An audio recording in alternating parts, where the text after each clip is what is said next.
Good evening, hockey fans, and welcome to another episode of Snipe, Celly, episode 6. My name is Dan Bradley. Alongside me, as always, is Joel Fernino. Joel, happy Tuesday, buddy. How you doing tonight? Happy Tuesday, my friend. I am doing fantastic. How are you? Doing very well. It was a good weekend on the road with the hockey team this weekend. We were up in Pittsburgh, picked up a couple of wins there. Our captain became the league's all-time leading scorer. And both of us new jobs as well, so we're some good news, personal news on that front. That is true. We've both got some Congrats new to jobs you. and gonna be doing well. Congrats to you as well. Thank you. Have a loaded show tonight, so for everybody tuning in at home, watching live, if you have anything that you want to comment on throughout the show, it can be a question, it can be a hot take, it can be anything that you want within reason.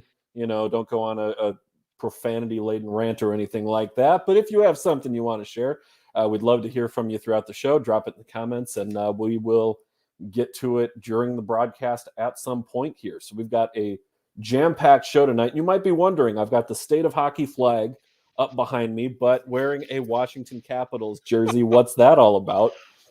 Well, it's because Alexander Ovechkin, with a goal against the Columbus Blue Jackets the other night, he scored his 742nd career goal. He passes Brett Hull for fourth place on the all-time goals list. Only 3 more guys to catch. It's unbelievable. Ovechkin is 26 points in 15 games this season, something like that. 12 goals, 14 assists. Joel, what was going through your mind as you got the notification and saw the video of Ovechkin scoring a goal, and of course from the top of the circle as well? What's your reaction to seeing Ovechkin move past Hull for fourth on that all-time goals list? I mean, from the top of the circle. I mean, he's going to beat he's going to take third place and second place from the top of the circle. What do you mean? That's not surprising. It's only going to be a question of does he get past first place on the top of the circle? Yeah, and I mean, it was cool. I wasn't watching the game itself, but I was. I forgot what game was actually the national broadcast that day. It actually might have been a Hawks game, and they covered it right during the first intermission of the game, whatever game it was, and I was just like, whoa! I knew he was on pace. He's still leading the league in goals right now, right? I think. Yes, he is. Yeah. So 12. I knew he was in the lead. And just seeing that number and seeing, passing Brett Hull fourth all time, and they showed kind of the numbers too of, all right, hey, he's getting there. I mean, he's going to pass Jágr, and actually, he's going to pass Jágr this season. I don't know if that's a hot take, but it's a take. No, it's. I don't think that's a hot take. I would call that a lukewarm take. I think we're 15 games into the season now? We're 15 games into the season. He scored 12, and he needs 24 to tie Jágr. So it's certainly within the realm of possibility for this year. He's going to – I'm calling it now. He will pass Jágr this season. I like it. But obviously then he's got some work to do. And, he will pass Jágr this season, and then depending on where he finishes after that, I could see him getting to Gordie Howe next season, but I don't know. It's hard to bet against Ovechkin. I mean, he's what is that? What is that math for me to get to the great one? What is that math? Well, 896, right? 894. 894. So 742, 894. He's 152 away from tie. So he's 153 away from taking it. Man, I don't know. It's hard to bet against him, especially when you even have the great one himself publicly cheering you on to pass him. I think he does it. It's a weird take, and I don't know if I'm fully bought into it yet, but I think he does it. I mean, he's 36 now, right? I think so. That sounds right. 36 or 37. He's 36, and he's leading the league in goals again this year. He's not slowing down. He's not. We keep waiting for that drop off to come of okay, he's getting into the back end of his career. He's not hitting that 50 goal mark anymore. Where's it going to fall off? And it just hasn't happened yet. And I mean, you look at throughout his career, how much time has been missed. You have the 2004-2005 lockout when he could have been in the NHL and misses a whole year there. We have the lockout in the 2010s where that took away half a season.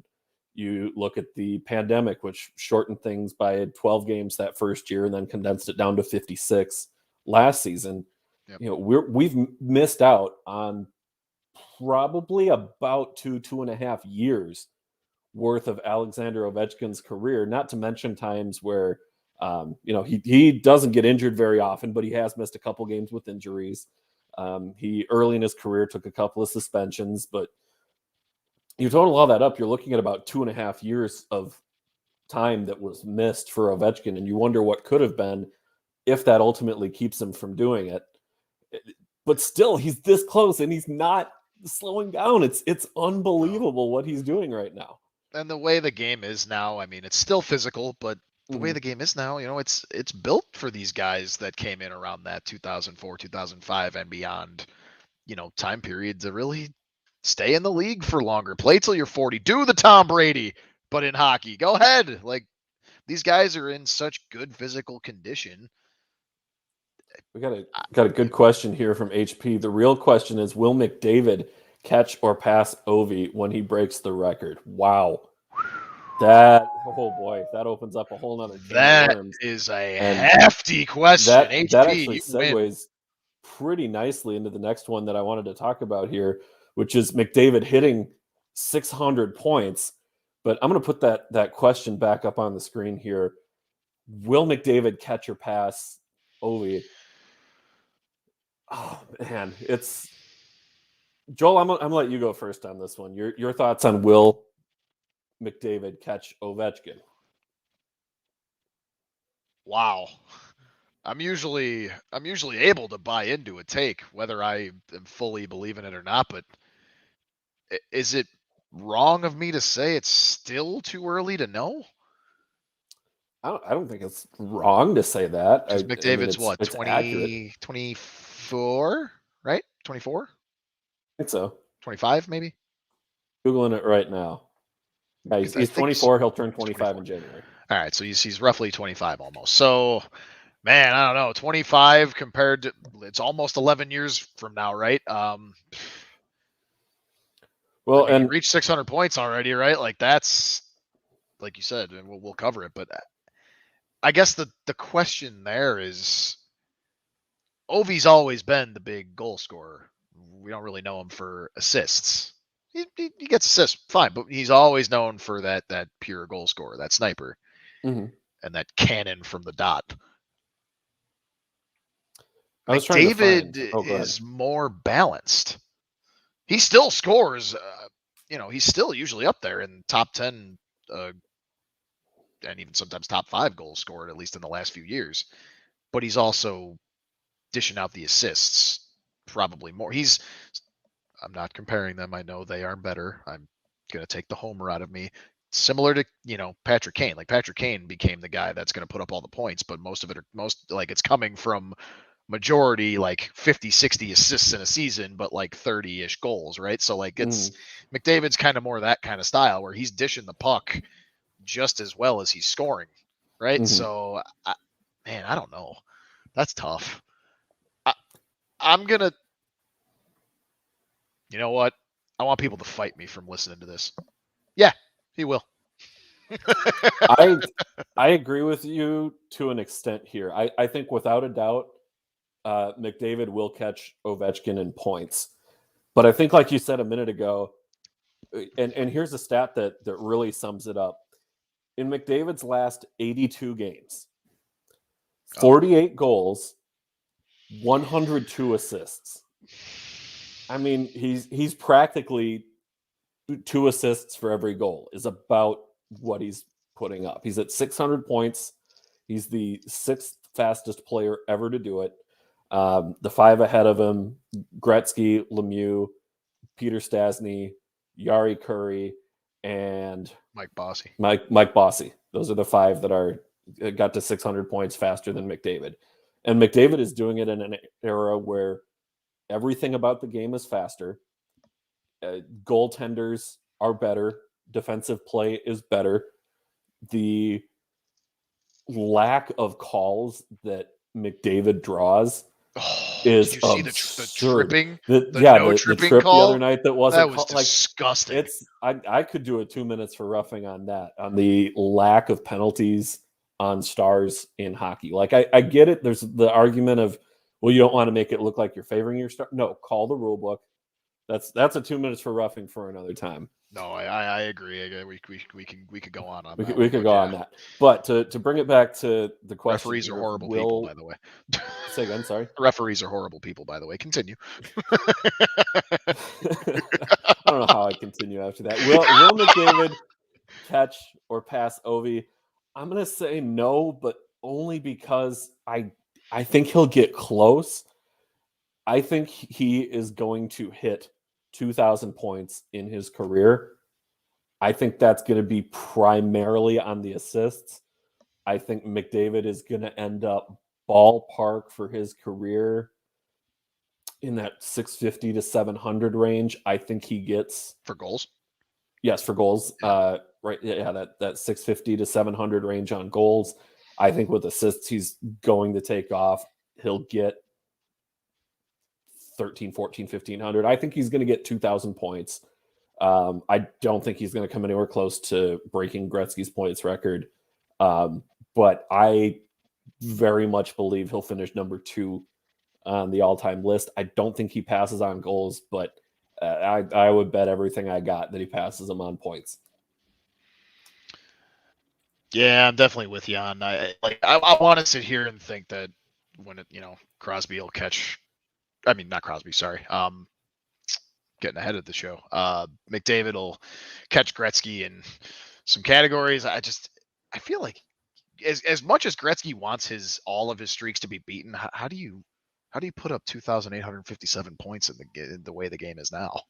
I don't see how you do that unless you play till you're like 50, and no one's doing that. You have to have the length of Jágr and the pace that he's at now to hit up those kinds of numbers. It's insane. Yeah. But I think he's going to finish second on the all-time points list. I just don't know that he gets there on goals. But you mentioned Sidney Crosby, so let's transition. I was getting ahead of myself. We're running through the stars at the top of the league. We had Ovechkin, we had McDavid, now Sidney Crosby. Should Sidney Crosby have been disciplined for his hit against Martin Nehevary the other night? Crosby basically suplexed Nehevary into the boards. I mean, it was a solid WWE style takedown. He literally The Rock would have been proud of it. Yeah, he threw him into the turnbuckle. Yeah, I mean, that is exactly what he did. I look at that type of play and I go, for one, how does nothing get called on the ice? I have an answer to that. But for two, there was no supplemental discipline. And we talk about one player getting the star treatment, if you want to call it that, with Connor McDavid, of not getting a call when he is impeded on a play. But then we have Crosby, who missed a lot of time this season already. He wrist surgery in the offseason, delayed his start, comes back, plays one game. It's an ugly game. And then he's on the COVID list for a while, comes back, and they lose 5-1 to the Caps. Yep. Should Crosby have been disciplined for that type of play? Without a doubt, an emphatic yes. Like we said, he literally takes him, and it's not like it's a speed thing either. Like, they are both kind of riding towards the boards, and he literally just grabs him, and literally Brock Lesnar would have actually been proud, and basically takes him to Suplex City into the boards. It's the big show. Not quite. Maybe. I had to try it. That's fine. Good valiant effort. But no, I mean, he virtually suplexes him into the boards. Luckily, Nehevary got up. I think he played the next. He didn't end up getting an injury from it, but thankfully. Thankfully. But like, it could have been much worse. And Crosby, like, you look at his face when he's skating away, he's just like, and you're right. Like, there was not even a penalty called, right? Like, we're talking about getting disciplined. There wasn't even a minor called on him for that. Yeah. And no one else was around him. I get it. The puck was cleared, but no one else is around him. You got that the linesman probably, clear sight watching, that can see this happening, and it's cool. Well, and you've got the lead ref is watching the plays that develops up the ice. The trail ref is watching behind the play, where the play just was. Yeah. Because that's where it was Navarre had moved the puck up the wall, and Crosby threw him into the boards behind the net. Yeah, it came around the boards, came back out, and on the back end of the play, this is when he does it, and it's no call, no discipline. The game just kept going. I wasn't actually watching the game. I saw the highlight. I don't think any scrums drew from after it, right? I didn't see any scuffle coming afterwards. But also, I think this type of game, I mean, if Tom Wilson does that to a Penguins player, oh, it's a witch hunt. That's an absolute witch hunt. That's a 20-game ban for him. Yep. That's long-term type of deal. Or maybe it's not, because we saw the George Peros is kind of soft on Tom Wilson, even though he's got quite a bit of a reputation. Or if, say, Ryan Reeves does it with the Rangers, or Marchand isn't quite that type of player anymore. Also, I doubt that he could have lifted a guy like Crosby did. No. Well, Crosby's not that big of a guy either, though. I mean, he's kind of. I mean, he's jacked. Well, they all are. They all are, but Crosby in particular. I mean, yeah. I mean, and I'm with you for his legs. Well, they all definitely do. It's Sidney Crosby, man. Like they're not gonna call that. They're not gonna suspend one of the perennial stars. Like we go into, maybe that could be a 2 minutes for roughing, right? Like he's got the star power, but again, right? Like McDavid, he's the, you know what? I'm gonna say he is the new face of the NHL. He is, and I think that's fair. And you got blatant trippings in front of the net happening to McDavid. No call. You got McDavid complaining about it too, right? No call. I don't know if that's still due to your 25-year-old kid, 24-year-old kid, whatever kid, like go prove more. What do you mean go prove? McDavid more? Has nothing to prove. He has nothing to prove. Exactly. So we know what we're getting with McDavid. Right. Exactly. He has nothing to prove, right? And you're gonna sit there and not call stuff on him, but then you're gonna let Crosby do this. And I get it. Crosby was always the big star, and he was always able to get away with it. And we always called him Crybaby Crosby. Luckily, he's gotten away from that as he matured. But it was blatant, right? Like and something like that too. He's pulling him into the boards. You call it a boarding, right? Easily. You could have called 5 different penalties: a hold, a board, a rough. Look at the first game of the season. The Avs against the Hawks. Landeskog gets 2 games for boarding the Doc. Dangerous hit on Doc. Yeah, Doc was on his knees and he got taken into the boards, and I thought it was a fair suspension. 2 games.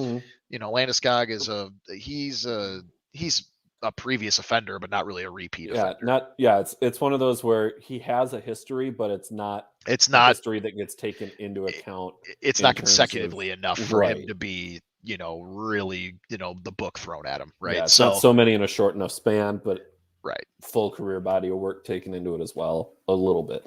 Yeah, I'm curious. I mean, I think we both agree on it, but yeah, my take is it's pretty simple. Like, how is he not suspended on it, other than the fact that we all know his name is Sidney Crosby, so he wasn't suspended for or even a fine, because we've seen several times this year how many guys are getting fined, $5,000 maximum allowed under the CBA for a high stick, for a dangerous trip, for these types of plays. Right. We didn't even see a $5,000 fine, which we all laugh at anyway, because with how much money some of these guys are making, all right, it's hardly a deterrent. But it's ridiculous. But we'll go back to McDavid here a little bit with a new segment that, Joel, you came up with this one: onsides or offsides, where we're going to talk, is it fair or not fair? Is it onsides or is it offsides?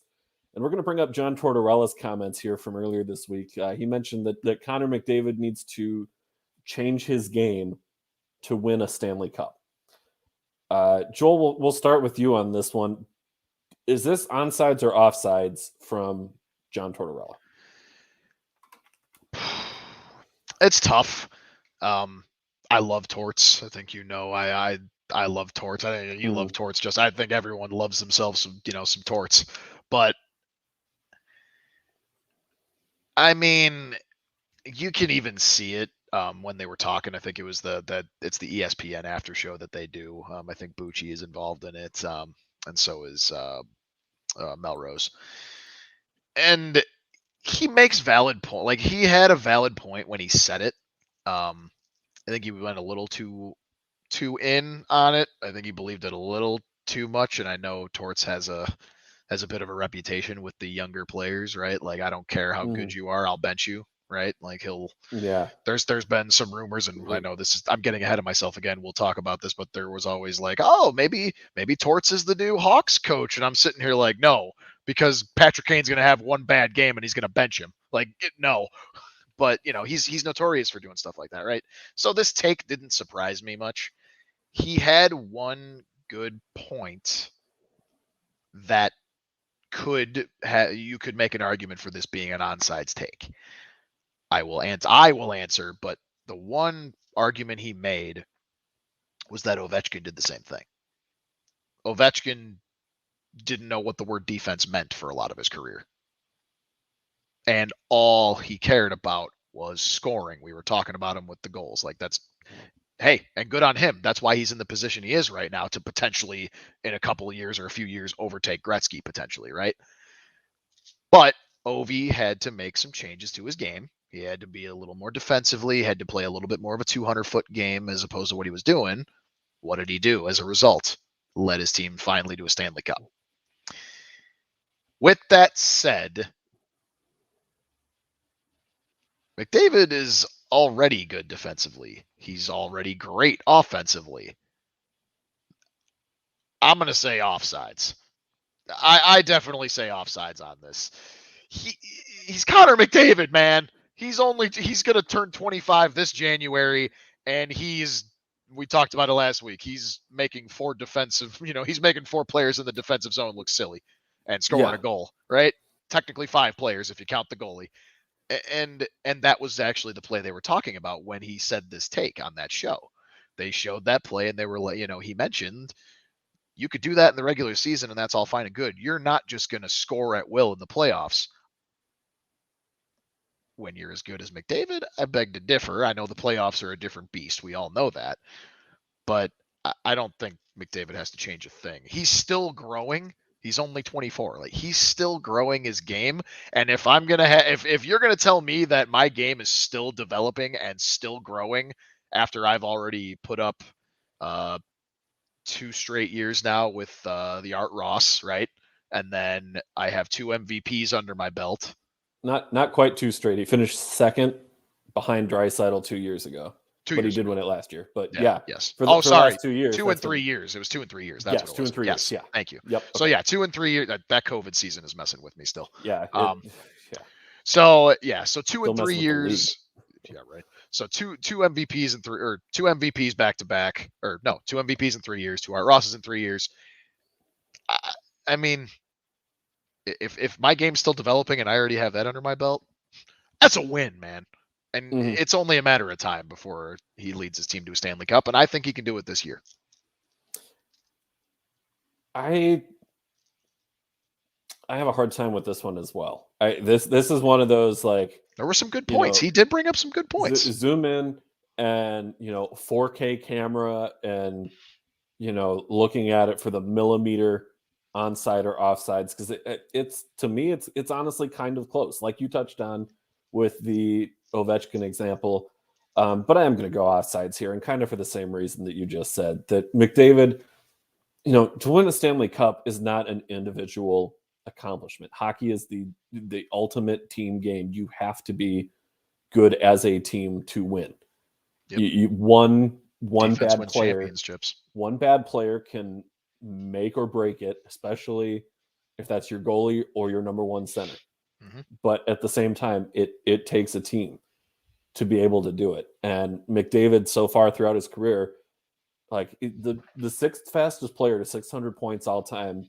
And you look at some of the players that he's had on his team and just how bad the Oilers are when he's not on the ice over the last 5 years. I mean, it's night and day. So I think now what we're starting to see is that some of these players are coming up and able to help out. Watching Draisaitl take off, watching Bouchard defensively, watching Darnell Nurse trying to adjust from being he was more of an offensive defenseman, kind of sliding a little more back into that defensive type of role without Ethan Bear in the system anymore, without Adam Larson in the system anymore. That's one that needed to it needed to happen for Nurse. And that's because of his role on the team changing. McDavid's role on the team is not changing. McDavid does not need to block 2 shots a game for the Oilers to win. Right. He needs to just have the space in the offensive zone to create, to drive the play, to be a puck mover, to be a goal scorer, to be a setup guy. I don't think that he has to change anything about his game. I think what's the situation around him is what needs to change more for him to win a cup. And when you have those right pieces around you, then maybe, you might be able to change your game a little bit. You look at the Caps during that cup run, beyond Ovechkin, it was Evgeny Kuznetsov playing well. It was Nicholas Backstrom, TJ Oshie. You go up and down that roster. It was Holtby playing out of his mind. And then you've seen how bad he fell off the couple of years after that. Mm-hmm. I mean, Holtby was on another level, arguably even more so than Ovechkin was. Yep. Yeah. So I think this one is offsides for me. That's where I'm at with it. Do have one more onsides, offsides here. And this one is really intriguing to me. This is a fun one. Onsides or offsides. The take is the Detroit Red Wings are a playoff team this season. Joel, I want to hear your answer first. As the I got to set this one up for you too. The Red Wings, former pretty big rivals with your Chicago Blackhawks. I am very curious to hear your take on this one. I am going to say they're going to be close, but I think they're not going to do it. This is not the year. To me, it comes down to goaltending. I don't necessarily trust the tandem of Thomas Greiss and Alex Nedeljkovic. We did see a lot with Ned in Carolina last year, but haven't quite seen it to the same degree this year. Greiss, 4-4-0 coming into tonight. I think he's the starter tonight. Or maybe that was last night. I am confused on my days here. But not a great looking overall record. Lucas Raymond, unbelievable hockey player. He is going to win top 2 for the Calder right now. I'd say. The thing is, right now it's him and then Moritz Seider defensively with the Red Wings, who are the number 1 and number 2 point scorers among rookies. Like we are seeing that the core is here, and Yzerman's plan to rebuild the team is very, very much on schedule. I still think they need to find another long-term answer in goal. Greiss is 35, 36, somewhere right around there. He's up there, yeah. And he has been serviceable throughout his career, but I don't know that he's Stanley Cup winning quality goaltender. I think of you look at the goaltending performances that have won that, and I don't know that we've necessarily seen that out of Greiss throughout his career. I think he is a very, very good backup. I think he's a below average starter, which is tough because I love goalies. I'm a goalie guy. But inevitably, 32 teams in the league, 16 goalies at least are going to be considered below average as starters. For me, Greiss falls into that category of the below average starter. In a similar boat for Nedeljkovic. It's kind of a 1A, 1B type situation there. But as many things are going right for this team, that to me is the big thing that's holding them back right now. But how can you not get excited about the future if you're a Red Wings fan looking at what's going on there right now? I don't think it's this year. I do think it's next year. Yeah, I think that's a good take. I want you to disagree here. I want you to disagree. Are you going to do it? Are you going to buy in on the Wings? I'm not. I thought I could get you. I know. I really thought about it. I thought of the question too, right? So, and I actually, after I thought of the question, I started thinking to myself, like, I might call this onsides. This really could happen. Maybe if we bring the question back in a matter of, I don't know, 5 weeks, maybe a little after the holidays, right? I think it's still too early to tell. And to your point too, right? Like the future is bright. Obviously, they have their captain for many, many years to come now, in Dylan Larkin. That goal he scored from the literally no angle the other day was so good. So good. It was ridiculous. But yeah, I'm not going to take any of your points because you make a good point, right? Like they're proving, right? Like, hey, they're showing the flashes in the pan that you want to see out of your young rebuilding team. You want to see that, right? But you don't care if you're a Red Wings fan. I don't think you really care if they fall off the wagon here, which I'm with you. I think they do. I don't think they keep this up the whole time. One more point to that, though, to add to your point, is who they're trying to fend off that's beneath them. Yes, I was just looking up the standings here to see where. Yeah, they're fighting off New Jersey, who's off to a pretty good start, right? They're fighting off New Jersey. They're fighting off Boston, who know is going to start coming back up. Boston 2 points back with 4 games in hand. I mean, I'm sorry, Red Wings fans. Boston is catching Detroit. Boston is absolutely catching Detroit. There is no argument there. If they don't, then fine. I'll be the first to admit I'm wrong. Boston is catching Detroit. New Jersey is right there. They're off to a hot start. Again, another team that's New been Jersey rebuilding. hasn't had Hughes either. Hughes has been been out hurt. That's another team that's rebuilding too, and their future is going to look bright. They're not there yet either. Onside, they can squeak in, but won't make it out. HP. I agree. That was the take I was really sitting on the fence of. That's exact. You took the words right out of my mouth. That's what I was thinking. They can squeak by with that second wild card spot, maybe, right? Like Boston can overtake them, but maybe Detroit can fend off everyone else below them. I look at the names on the standings right now, and they're just, sure, some of them are off to slow starts, but I just don't see it lasting.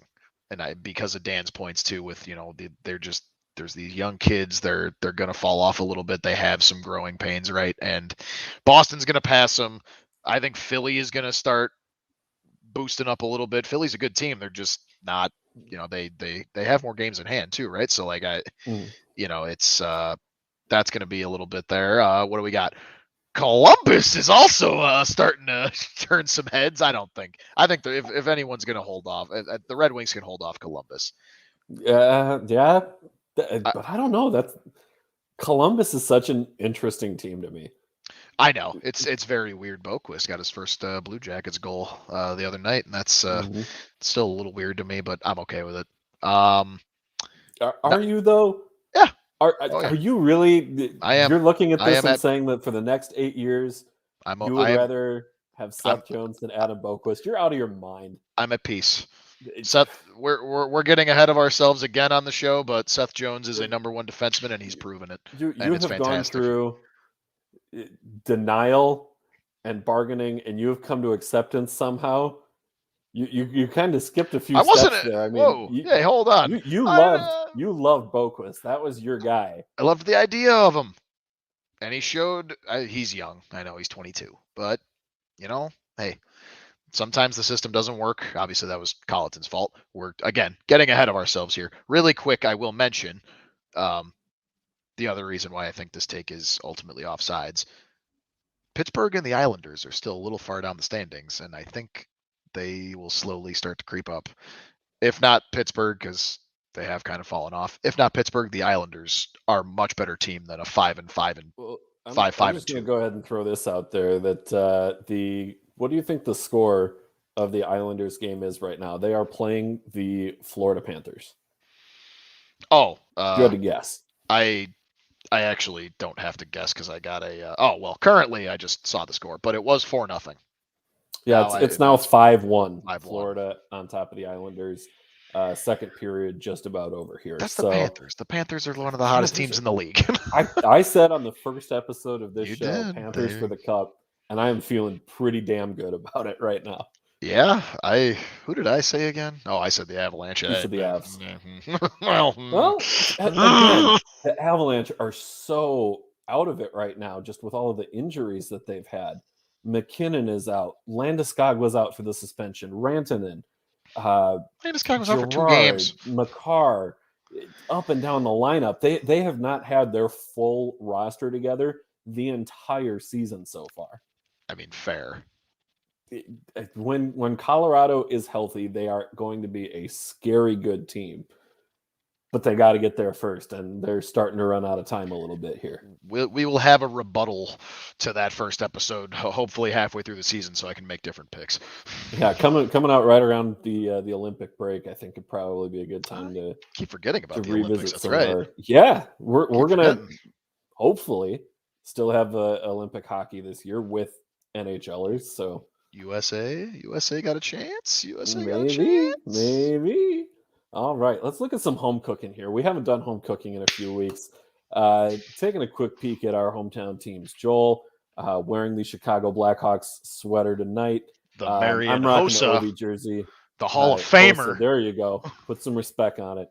Hossa was one of the few Blackhawks that I could actually like from those Cup teams. If someone said they didn't like Marian Hossa, I just know you're not a good person.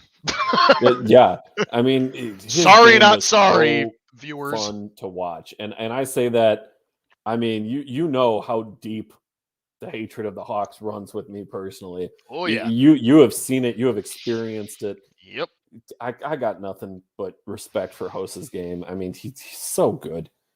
It just elite two-way type of player, and doing it from the wing as well, where it's tough to really stand out as a good two-way player as a winger. He found a way to play more than a 200-foot game, and that's literally mathematically impossible on an ice rink. Mm-hmm. Yeah. So Joel, give me an update on where things are at with your Chicago Blackhawks. Oh man, things have been fantastic lately, right? Derek King is the king. Oh, say his name. Oh, at the Hawks games, they're putting up the pictures comparing him to Heisenberg from Breaking Bad. Oh, it is fantastic. Derek King is a nice breath of fresh air. And it's shown. They're on a 3-game winning streak again. I know they were against meh teams, right? Like it's fine. I know one of those wins is Arizona, and we only won by 1 goal, which is I was a little mad about that, but a win is a win. Against Nashville, right? Like we're 3-0 in the Derek King era. They mentioned it too. All they needed in that dressing room was a voice where they had more freedom, and a voice that is full frontal with you. He's not gonna BS you. He's not gonna sugarcoat. If you're not playing well, he's gonna tell you, and he's gonna try and teach you. He's not necessarily gonna. He might bench you, right? Like the breath of fresh air that Derek King has been to this team. They've said it in the interviews too. Like it shows. He's just the type of guy that they want to exert all of their effort and more for on the ice for all 60 minutes and more of the game. DeBrincat was one of the ones that said that, right? And I think too, like the scoring is still there, and the defense has just been so much better and so improved. And we talked about it, Seth Jones, and it's coming out there now. People are believing like Seth Jones is a number 1 D-man. I don't care what any of you say to me. He is proving to be one hell of an amazing defenseman, and he's leading all defensemen in points still. Like I think. Well, no, sorry, we haven't played in a few days, so he probably lost the lead. So we haven't played since last. I think points Saturday. Alone don't make. I know. I'm just saying it's a fun little. I need to get that on the record here and make that very. Oh, clear. I agree, and I agree.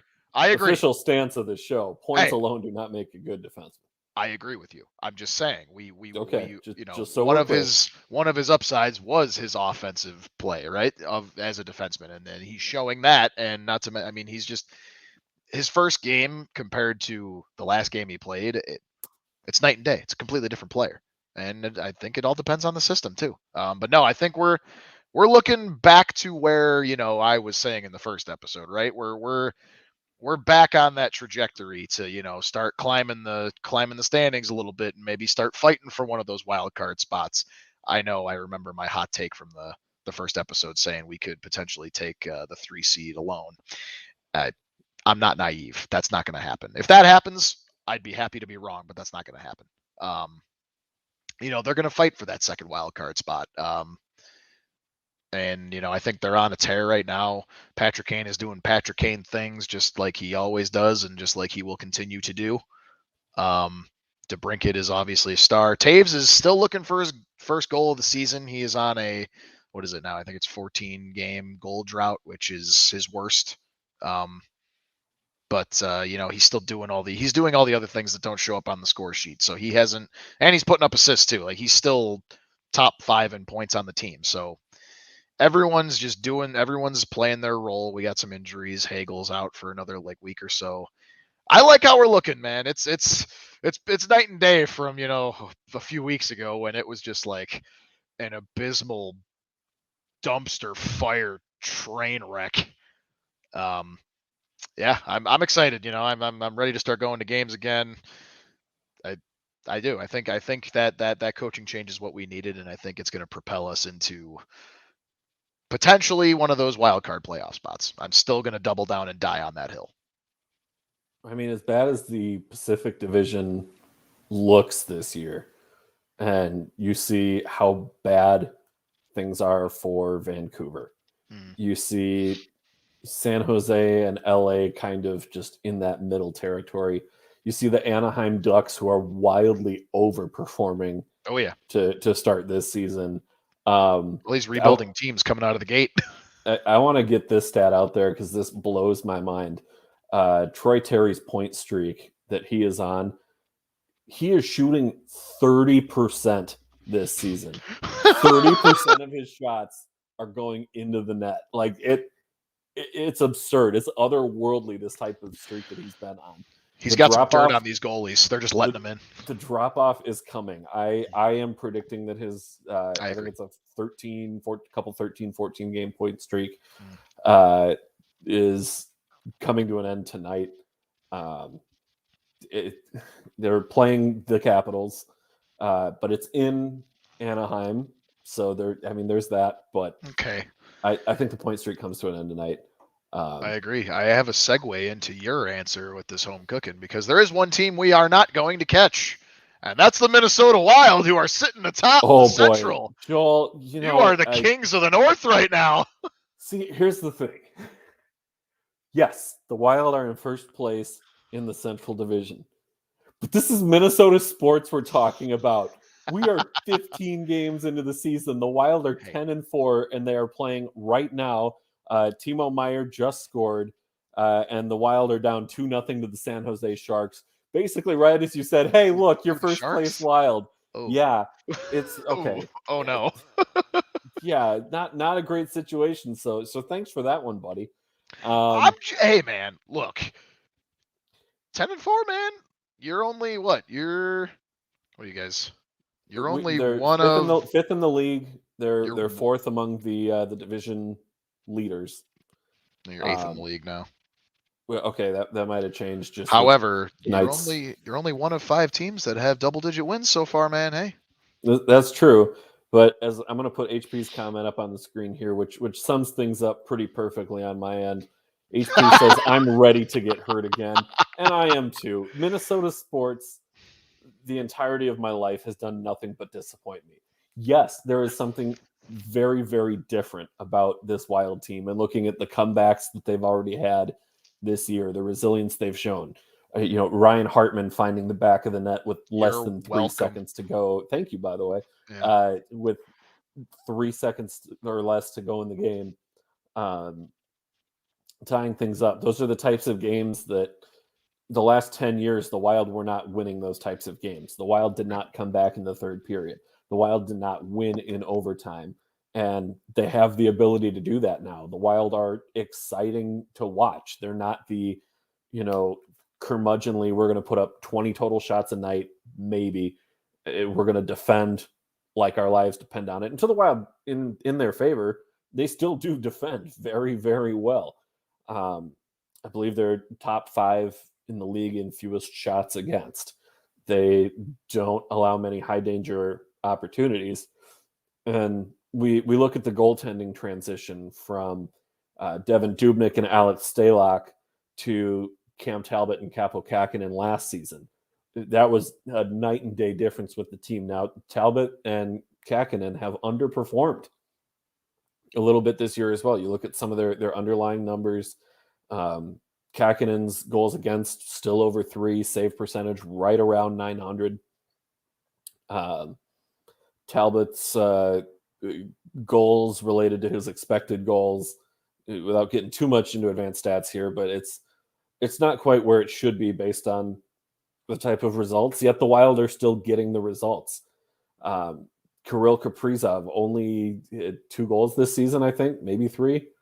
Kevin Fiala has been all over the net.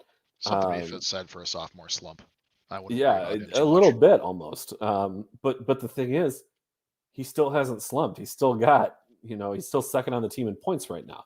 Right. So it's not even necessarily a slump. But the Wild are getting good production from just about everybody in the lineup. Rem Pitlick with a hat trick the other night after a stretch of a couple of bad games, to the point where I was wondering, are we going to maybe scratch this guy here? Just kind of give him a night off to get right. But no, then he pumps out a natural hat trick for the first 3 goals of his NHL career. There's something different about this team. And am I excited about it? Absolutely. This team is definitely on the upswing. The prospect pool is restocked. There is a lot of talent in the cupboard right now. But the Wild are still going to end up in a position where they're going to end up running into Colorado or St. Louis or Vegas. That's going to be one of their early playoff opponents is kind of how I see things right now. The Blues, very, very good hockey team. Shout out UMD. They just called up Scott Perunovich, who has been on a tear at the AHL level and is ready to step up and show it at the NHL level. We talked earlier in the show about the Avalanche being a team that has been hurt already this season. When they get healthy, they're a dangerous team. We look at Vegas, where Jack Eichel out for a while, Pacioretty out for a while. Mark Stone is back, but a lot of injuries on that team as well. But when Vegas gets healthy, they're going to be a tough team to beat. Chicago is going to turn it on down the stretch. I don't know if they're going to get into playoff position, but they can for sure get by Arizona. They can get by Nashville. They can get by Dallas. Winnipeg in the mix there somewhere. Where does it go? I want a rematch against them now that Colleton's not the coach, by the way. But yeah, I would be interested to see that one. I'm excited for my Wild. 9 of their first 14 games are on the road, and they're 10-4. I can't complain about what this team has done. There are a couple of things that, they could be better, but I'm not by any means complaining about where my team is at right now. Ride the wave, man. Enjoy it. Absolutely. Absolutely. And I sure am. It would be nice to see us come back and get this win against San Jose tonight. And that's what I'm going to do immediately after the podcast. You mentioned the quick AHL. I got to shout out to our farm system with Lucas Reichel putting up a hat trick not too a couple games ago. I'm so excited for that kid to come up. He's going to be really good. He can stay down this year. That's fine. Let him. I think that's their plan too. We want to keep him down there all season and let him we have enough guys to try and develop up in the NHL right now. I am so pumped for that kid. Right. And it's better for him to be getting, 18, 20-ish minutes a night at the AHL level versus getting maybe 12 minutes a night at the NHL level. Another difference is Dylan Strome is free from the shackles that are Jeremy Colleton. All right, we're going to move into our Wednesday night picks here. We're closing in on the end of the show. Back to 500. Let's go. A little quick. Yes, Joel, back to 500. We each went 2-1 last week. I had the win in the Toronto-Philadelphia game. Joel had the win as Nashville 4-2 over Dallas. And then we both took the Wild -1.5 over Arizona. Easy. Wild won 5-2. I said Kevin Fiala would get a goal. He did. I said Kirill Kaprizov would extend his point streak. He did. That was a really fun game. It's just a good night for Wild fans there. So let's move into this week's picks. Tomorrow night, Colorado Avalanche -1.5 goals against the Vancouver Canucks. Like we've talked about, McKinnon out of the lineup for the Avalanche. but this Canucks team, I mean, How we long is saw he it out just again? the other night. Vancouver has allowed 19 goals in their last 3 games, all of them on the road. They're coming back home, ending a brutal road trip.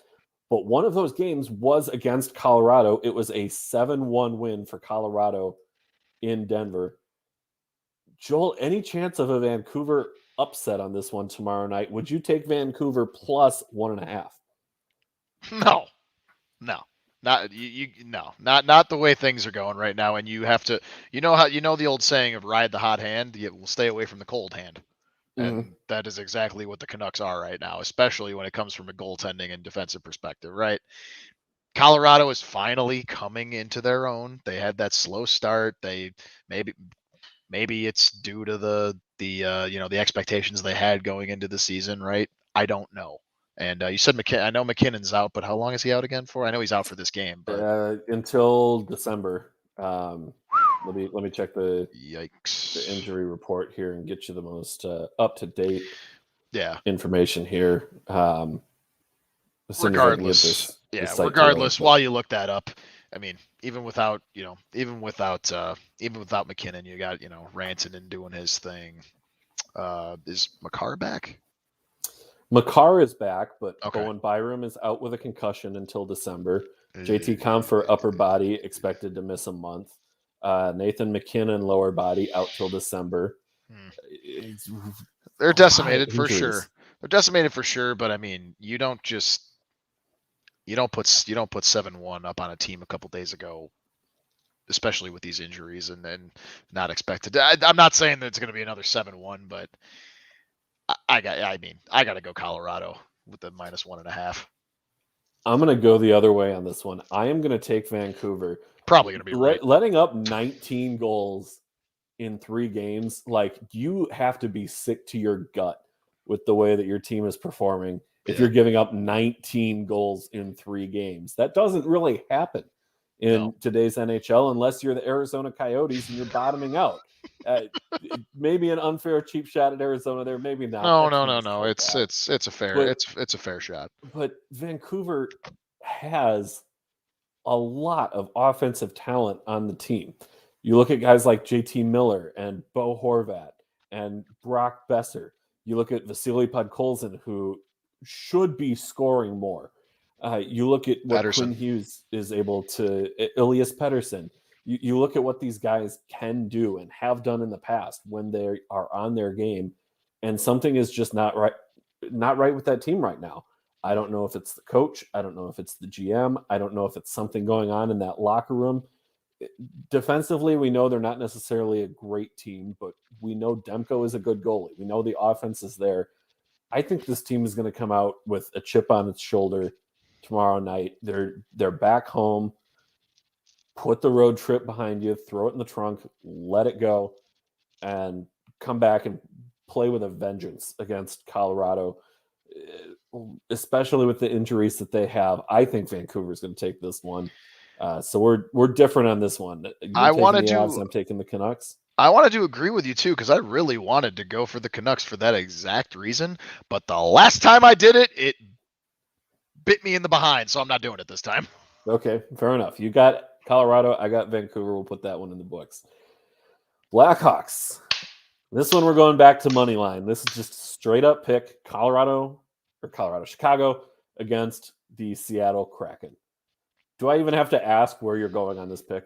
Oh, I'm going with my boys. They are they're on a hot streak. They've also had, I think it's like 5 days off now. They're well rested, heading over for their West Coast trip, starting it in Seattle in the new building. They're probably all going to be pumped and just ready to, oh, this is a cool stadium, new team. And not to mention, look, the Kraken have just not been. You were saying they were going to take a 2 seed. That ain't going to happen, man. Well, here's the thing. With Seattle, Philip Grubauer has just been so bad in net to start the year. Took the words right out of my mouth, man. The offense has been average, maybe a little bit under average, but about what we expected. Defensively, they've been excellent. They have been exactly what we thought they would be defensively. But right now, Seattle 4-10-1 on the season, but they've also played 8 of their 15 on the road where they're 1-6-1. Seattle at home 3-4-0.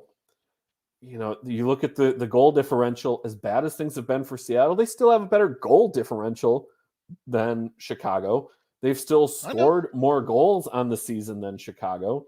So I'm taking Seattle here. When in doubt, go with the home team. I'm taking Seattle on this one. Continue to ride that hot streak, boys. 4-0 under the king. Nah. Take my boys. Nah, Seattle's going to topple that one. And finally, last pick of the night. There's only the 3 games tomorrow, so that makes it pretty easy for us to even pick these games.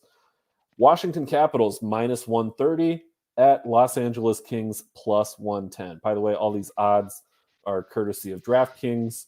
Want to be sure to mention them during the show here. DraftKings with the odds for the Wednesday night pick segment.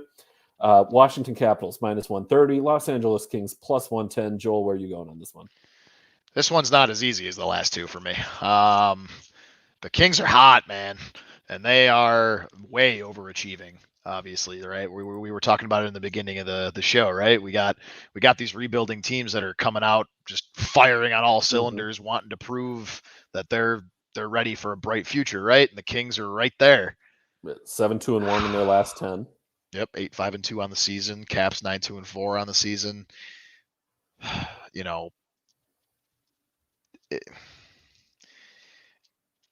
thinking about taking this Kings team. Oh my God, I'm selling myself on it. It's just hard. Again, we were talking about Ovi in the beginning. It's hard to bet against the pretty much perennial juggernaut that are the Capitals, right? I mean, you got the Ovi jersey on too. Oh man, I do. I don't know. I mean, it's tough, but I think experience is going to trump the experience is going to overshadow the young kids with chips on their shoulders. So I got to go with the Capitals. I was really sitting here and hoping that we were going to get 3 different picks on this segment. Not this week, man. I'm playing smart. I'm trying to break 500 here. I'm wearing the Capitals jersey for Ovi, passing Brett Hull on the scoring list. I can't pick against Washington in this game while I'm wearing a Caps jersey. You were hoping that I would pick differently teams. I was hoping you would pick the Kings wearing. Hoping that you were going to pick LA, so I wouldn't have to. Yeah, and well, you're making me want to pick them. I wanted so bad. I wanted so bad to have the irony of this man is wearing a Capitals jersey, but he's picking the Kings over the Capitals. It's not going to happen. I'm going to take the Capitals, and I'm going to feel dirty about it. I like what LA is doing right now. 7-2-1 in their last 10. Peterson playing well. Jonathan Quick is looking much better in net.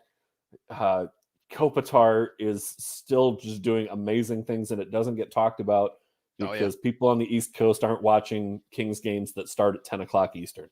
They're just not. Is he the most underrated captain in the league? That is a good question for another time. That's another show. That's another show. So we have to recap the picks. We're both taking Washington. Joel is taking Chicago. I am taking Seattle. And then Joel is taking Avalanche -1.5. I am taking Vancouver Canucks +1.5 at home. We are just about out of time for the show, but it is not too late to do a 2 minutes for roughing. Our favorite segment on the show. It's how we like to close things out. We've only had one show so far without a 2 minutes for roughing. Joel, it was warranted. That wasn't the type of that whole show was 2 minutes for roughing. So that was an hour for roughing. Yeah, that was a lot. So we're just going to go the 2 minutes tonight to close out the show. Joel, would you be so kind as to put 2 minutes on the clock for me? Give me a second here to take a drink of water and then count me in. Absolutely. Get your ass in the box. Ready? 3, 2, 1. Hit it. All right. So tonight's 2 minutes for roughing is actually. Oh, did we get a false start? Okay. Nope. Never mind. Clock is moving. We're on the way. 2 minutes for roughing. Yes. Tonight's 2 minutes for roughing isn't about hockey, but it's actually about baseball. And you see the state of hockey flag up behind me. Minnesota, born and raised. I love my Minnesota sports teams. They constantly let me down, but I still love them anyway. And you'll notice that right next to the state of hockey flag, I have the Minnesota Twins 1987 World Champions pennant hanging on my wall. The Minnesota Twins are about to be too cheap for yet another player. We are about to see Byron Buxton walk in free agency, and it makes me sick. The Twins are so much better when Byron Buxton is in the lineup than when he has been out of the lineup. It is a night and day difference. It's not just what he does at the plate. It is not just what he does on the base paths. It is what he does defensively. He makes Twins pitchers better because he's taking away hits in the outfield. Things that would be a double, Buxton's able to hold them to a single or even turn it into an out. But no, the Twins are too cheap to pay players yet again. And we've seen it with how many different players through the years, and giving up on guys and continuing to kick the can down the road. What it amounts to is baseball needs to impose a salary cap floor. This needs to happen. And it's not just for cheapskates like the Pohlads who own the Twins. I'm looking at teams like the Pittsburgh Pirates. I'm looking at teams like the Miami Marlins. I'm looking at teams like, say, the Diamondbacks or the Cincinnati Reds to a lesser extent. These teams that don't want to pay their stars money, that become glorified AAA ball teams. And we need to get rid of it in order for baseball to be more competitive, in order for baseball to survive as a sport. They need to inhibit a cap floor, and it needs to happen pretty dang quick. That's where I'm at tonight. Done. We are flipping the pen across the table because I do not have a mic to drop. But if you can't tell, I am absolutely fired up about that issue. We see it in other sports. You know, there's a salary cap floor in hockey. It's part of the reason why Arizona is paying $12 million this year to Louis Eriksson and Antoine Roussel, and who's the third one on that line? Arizona's fourth line cost them $12 million against the cap this season because he came over in the trade from Vancouver. Well, that was Louis Eriksson, I thought. It was those three. It was Eriksson. It was Roussel. Who's the other one? I can't remember. And also, I hate Antoine Roussel so much. Yeah, he's kind of he's an interesting character. That's another show. Yeah. God, who was it? Oh, Jay Beagle. Oh, Jay Beagle was the third party in that trade. So Beagle, Eriksson, and Roussel. A $12 million fourth line that has combined for 1 goal and 1 assist this season. But you have a cap floor so that teams are incentivized to keep their players. Right. And you can still do what Arizona does within the confines of the cap. You're taking on the bad contracts. You're acquiring all that draft capital so that you can rebuild. They're going to have $53 million in cap space next season, and they're going to spend that money. Fans are sick of waiting, and with 3 first-round picks and 5 second-round picks, Arizona's on the right track. They're absolutely bottoming out this year. They're going to get more picks, too, when they trade Kessel. They're going to be one of those. They're going to be the Red Wings, the Kings, the Ducks in another, let's say, 5 years. The way that we've seen them rebuild. It's coming. But you need to have a cap floor to keep these teams competitive, and especially in baseball where that isn't a thing. There's not a hard salary cap like there is in hockey or the NFL. NBA to a degree has a salary cap, but I mean it's more guidelines really to borrow from. Shout out to our Bulls, by the way. There you go. Some love for the Bulls on the show. But with just the luxury tax and no actual hard salary cap, please, dear God, put in a cap floor. Make the game more competitive, make it better for everybody, make the players more likely to stay long-term with their teams.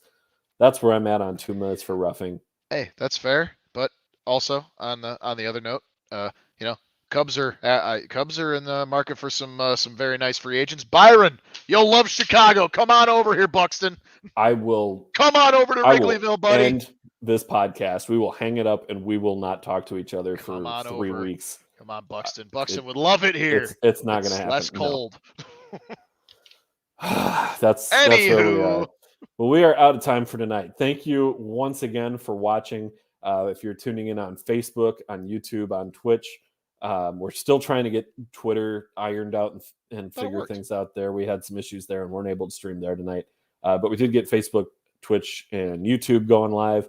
Also on demand on Spotify and on Apple Podcasts. Please be sure to like and subscribe. Share it with your friends.